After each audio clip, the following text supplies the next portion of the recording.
अच्छा, हम लोगों ने जो इंटीग्रेशन ली थी, इंटीग्रेशन लेने के बाद हमारे पास ये इक्वेशन जो है वो इस फॉर्म में आ गई थी, और ये क्योंकि हम लोगों ने इस वाले इक्वेशन की इंटीग्रेशन की थी।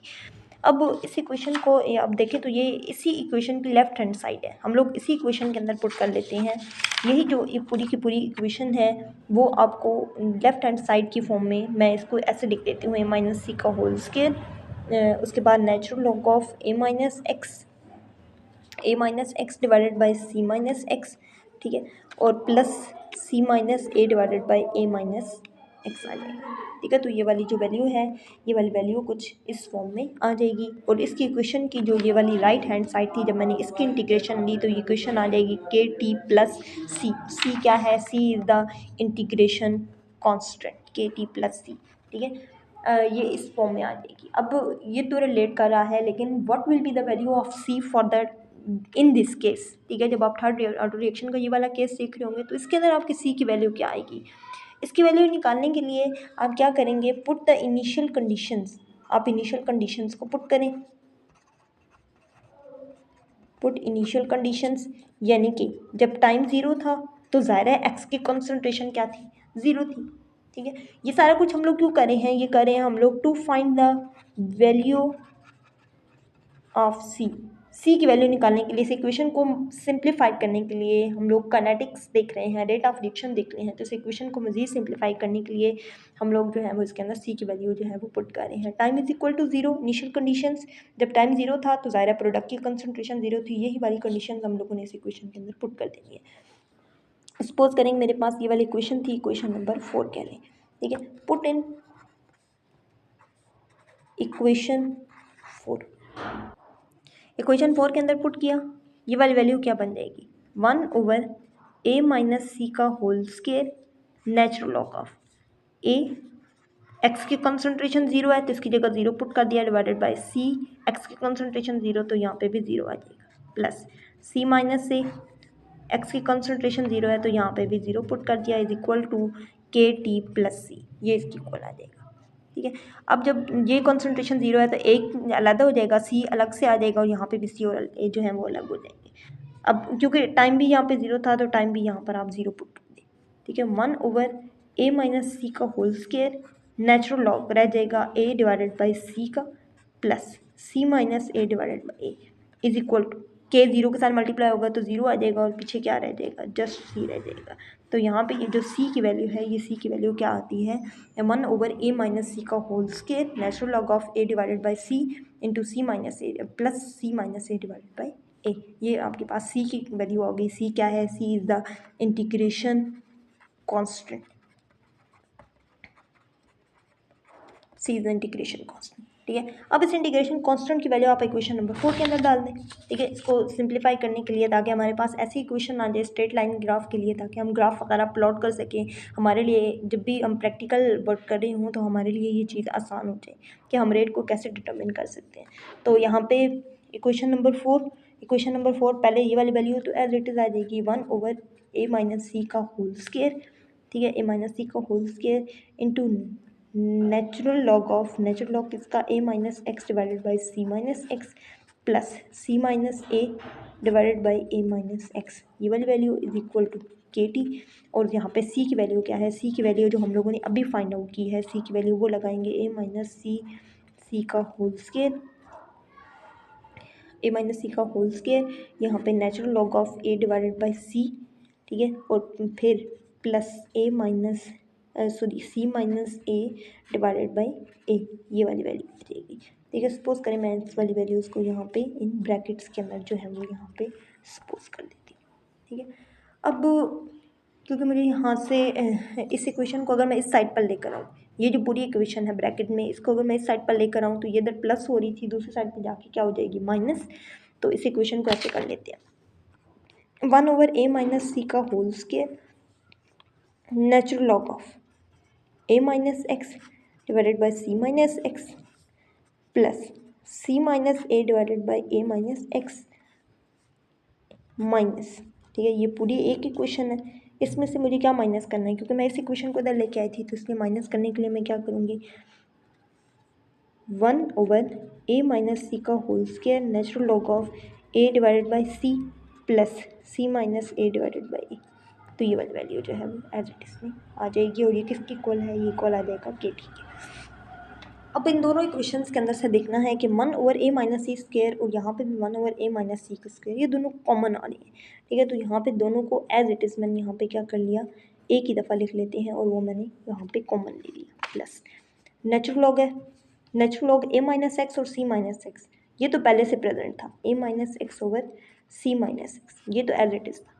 यहाँ पे देखें ये लॉग आगे जाके माइनस में जा रहा है, ठीक है। तो इसका मतलब है कि माइनस में जब वैल्यू हो तो वो वैल्यू क्या हो जाती है, डिवाइड में चली जाती है।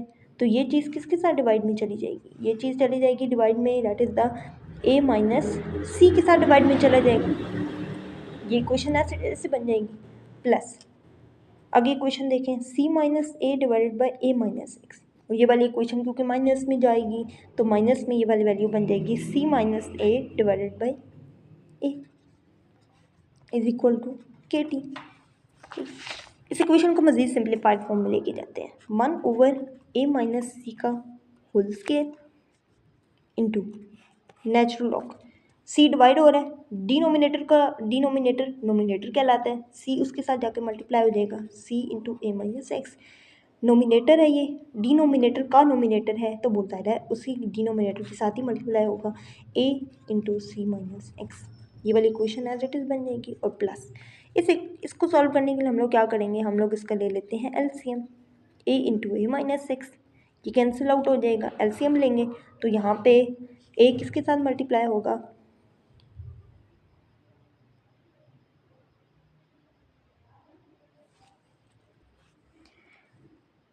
अच्छा। इस इक्वेशन को सॉल्व करने के लिए हम लोग क्या करते हैं, हम लोग c-a को कॉमन ले लेते हैं। जब c-a को कॉमन लेंगे तो पीछे क्या रह जाएगा, 1/a-x और -1/a इज इक्वल टू के टी, ठीक है। अब यहाँ पे देखिए 1/a-c का होल स्क्वायर ये आ जाएगा, प्लस नेचुरल लॉग ले रहे हैं, किसका नेचुरल लॉग ले रहे हैं, c into a-x divided by a into c-x, इसका नेचुरल लॉग आ रहा है, ठीक है। प्लस c-a वैसे ही कॉमन है, जब c-a को आपने कॉमन ले लिया तो कॉमन लेने के बाद आप ये जो अंदर वाली वैल्यूज़ हैं इसका आप क्या ले ले, LCM, a into a-x is equal to के टी, a-x कैंसिल आउट हो जाएगा, a माइनस, तो ये अंदर यहाँ पे एलसीएम लेने के बाद ये वाली वैल्यू कुछ इस तरह से आ जाएगी। अब स्टार्ट वाली इक्वेशन तो एज इट इज़ रहेगी, इसको एज इट इज़ ही लिख लें, natural log of c into a-x divided by a into c-x, ठीक है। प्लस c-a कॉमन है, अब यहाँ पे देखें a plus x divided by a into a-x is equal to के टी। क्यों हुआ, क्योंकि वो ज़ाहिर है वो जो प्लस एक्स आ रहा था क्योंकि माइनस में आ रही थी अंदर वाली वैल्यू, तो इसलिए मैंने इसको जब ब्रैकेट से बाहर निकाला तो ये वाली वैल्यू किस में चली गई, प्लस में चली गई। अब a और a के साथ कैंसिल आउट हो जाएगा, पीछे क्या रह गया, ठीक है, पीछे रह जाएगा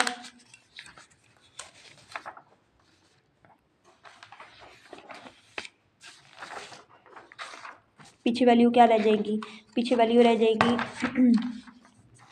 यहाँ पे 1/a-c का whole square plus natural log of c into a-x divided by a into c-x, ये पूरी लॉग की टर्म है, ये लॉग के साथ आ जाएगी, प्लस c-a, ठीक है। और उसके बाद अंदर क्या रह जाएगा, just x divided by a into a-x, x divided by a into a-x, ये वाली वैल्यू रह जाएगी और ये इक्वल आ जाएगा के टी की, ठीक है।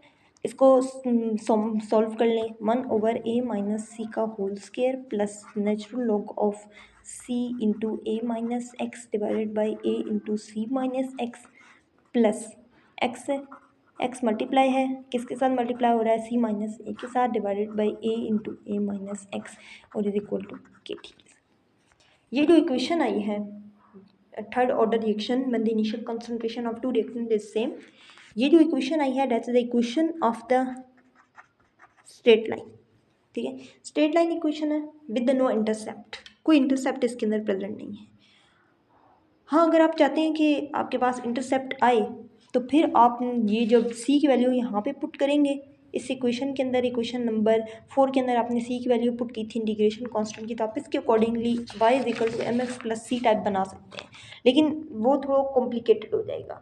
तो हम लोग इस इक्वेशन को स्ट्रेट लाइन की इक्वेशन के अंदर चेंज कर दिया, स्ट्रेट लाइन ग्राफ के अंदर इस इक्वेशन को चेंज करना है ताकि आपके पास जो लाइन है वो ओरिजिन में से पास कर रही हो, वो इंटरसेप्ट ना हो। तो ये जो पूरा एक इक्वेशन आई है, ये पूरी इक्वेशन है y is equal to m x type की।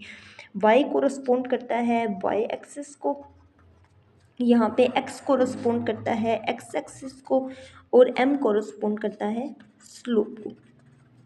ठीक है, तो हम लोगों ने इस इक्वेशन को देखना है। अब इसके अकॉर्डिंगली अगर आप ग्राफ बनाएं, ठीक है, अब इसके अकॉर्डिंगली यहाँ पे देखें ग्राफ बनाने हैं। ये आपका है x एक्सिस, ये आपका है y एक्सिस। y एक्सिस कौन, इस इक्वेशन के अकॉर्डिंग y एक्सिस आपका ये पूरी टर्म बन जाएगी। तो y एक्सिस के ऊपर आप क्या ले रहे हैं, 1/a माइनस सी का whole square plus natural log of, sorry यहाँ पे प्लस नहीं था, यहाँ पे मल्टीप्लाई हो रहा था। ठीक है, natural log of c into a minus x divided by a into c minus x plus x c minus A divided by a into a minus x. ये पूरा आपका y एक्सिस की फॉर्म है।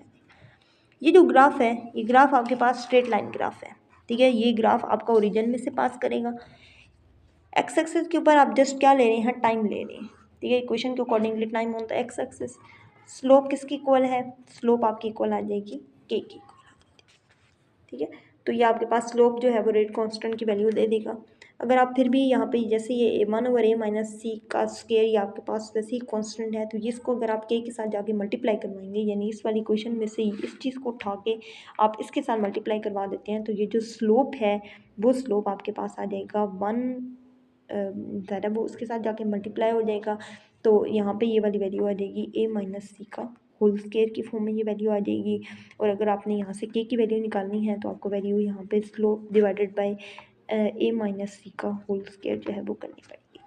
ठीक है, तो यह पूरा काइनेटिक्स है for the third order reaction when the initial concentration of two reactant is the same. ठीक है, अब यहाँ से आप k की वैल्यू भी निकाल सकते हैं, इसी इक्वेशन से k की यूनिट्स निकाल सकते हैं।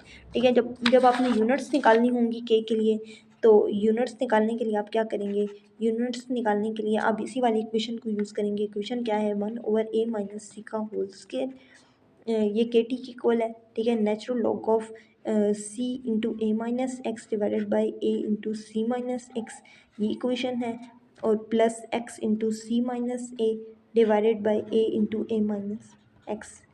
ठीक है, अब जब आप यूनिट्स निकालेंगे तो यूनिट्स निकालना बहुत ज़्यादा आसान है। टाइम इधर मल्टीप्लाई हो रहा है, दूसरी साइड पे जाके इसको डिवाइड कर दें। ठीक है, तो इस वाली इक्वेशन के साथ यहाँ पे 1/a माइनस सी का whole square natural log of c into a minus x divided by a into c minus x. ठीक है, plus x c minus A divided by a into a minus x, ये इस form में आ जाएगा। ठीक है, अब कंसंट्रेशन हैं, ए माइनस सी की कंसंट्रेशन है। अच्छा, अब यहाँ पे देखें, यहाँ पे यूनिट थी 1/a माइनस सी का स्क्वायर, ये टर्म है, तो ये इट इज़ द कंसंट्रेशन। ठीक है, तो कंसंट्रेशन की यूनिट होती है मोल पर लीटर, इसका स्क्वायर है तो यहाँ पे मैंने इसका स्क्वायर ले लिया। सी की कंसंट्रेशन, सी भी कंसंट्रेशन है, इसका भी मोल पर स्क्वायर में आ जाएगा। ए माइनस एक्स है, ये भी कंसंट्रेशन है मोल पर लीटर। सेम ऐसे ही नीचे ए है कंसंट्रेशन है, सी माइनस एक्स कंसंट्रेशन है, तो दोनों की यूनिट अलग अलग आ जाएगी। नेक्स्ट में चले तो एक्स भी कंसंट्रेशन है, सी माइनस ए अलग से कंसंट्रेशन है, तो दोनों की मैंने मोल पर लीटर लिखी। नीचे देखें ए की कंसंट्रेशन मोल पर लीटर है, ए माइनस एक्स की भी कंसंट्रेशन मोल पर लीटर है। तो यहाँ पे देखें ये वाला ये इसके साथ कैंसिल आउट हो जाएगा, मोल पर लीटर के साथ ये भी इसके साथ कैंसिल आउट हो जाएगा, ये भी इसके साथ कैंसिल आउट हो जाएगा। पीछे देखिए यूनिट्स क्या बनती हैं, मोल स्क्वायर DM माइनस 6। जब इसका मोल पर लीटर का स्क्वायर लेंगे तो ये वाली यूनिट बन जाएगी 1/मोल स्क्वायर 1/मोल स्क्वायर DM स्क्वायर जाता है DM माइनस 6। और जब ये वाली वैल्यू ऊपर जाएगी तो ये वाली वैल्यू ऊपर जाके यहाँ पे पर मोल स्क्वायर DM +6 में चेंज हो जाएगी। और यही वाली वैल्यू हम लोगों ने पिछले इक्वेशंस के अंदर हम लोगों ने निकाली थी, जब इनिशियल कंसंट्रेशन तमाम रिएक्टेंट्स की सेम थी। तो ये सारी आपके पास काइनेटिक्स है for the third order reaction when the initial concentration of two reactant is the same and one is different। ठीक है, नेक्स्ट में हमारे 2 केसेस रहते हैं, वो हम इंशाल्लाह जो है वो नेक्स्ट लेक्चर के अंदर डिस्कस कर लेंगे।